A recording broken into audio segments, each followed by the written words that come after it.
kita. Hihingilin ko na lang na wala ka. Ito na naman sa bagong yugo na to. Kilala na ako nila at kaya ikaw na ang susunod.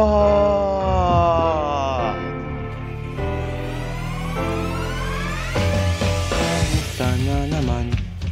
Tuktok ng oras, pag-uusapan natin ulit siya at gusto ko na gumagala siya sa bayan. May nakakita ba? May nakakasunod ba? At tara na. Kung yung radyo ay bumalik ulit, ano naman nito naman niya? Ano naman kaya dinala niya yung problema? Sagot tayo dyan. Di ay tanga, pero ayoko masamayin kasi ang mga demonyo ay bayot. Mas kailangan niya pa yan. May kwento ba siya? Wala. Mas magaling pa ako kasi sa kanya. Tigilin niya magpasa sa iba. Huwag ka makinig sa kanya. Sana magkaroon siya ng magandang araw. Pero dapat na wala siya. Tumatago na siya, umiikot na tayo, at hindi ko alam kung anong parte to. Maganda nung wala siya, nasana siya, sino may pake. Salutation, kinagalak ko pagbalik ko sa ere. Alam kong matagal na para sa isang taong may tama. Pagbabastos sa kanyang kauri, Venus Rejoice. Ano bang boses yan? Isa habol-habol screen bulok na podcast pala. I-box by isang gitero, umiipit pa talaga siya, walang gumagana. Huwag niya pantinin. Araw-araw may bago siyang kalokohan. Tugutin ka sa wala, ikaw ang tanga susunod sa ikalawa.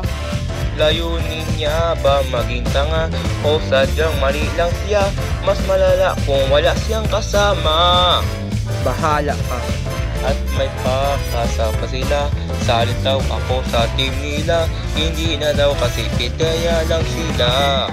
Ikaw na radyo ka, papapapalitan kita ng baterya. Oo, nakakatakot. Ikaw na bayot ka. Kung ako sa'yo, hindi ko na lang yung ginawa.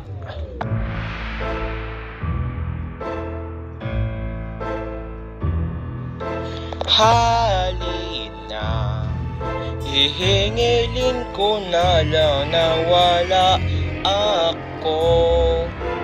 Kaasan, ito na ang simula ng aking villain arc.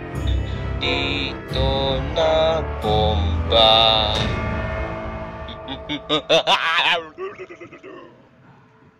Hehehe.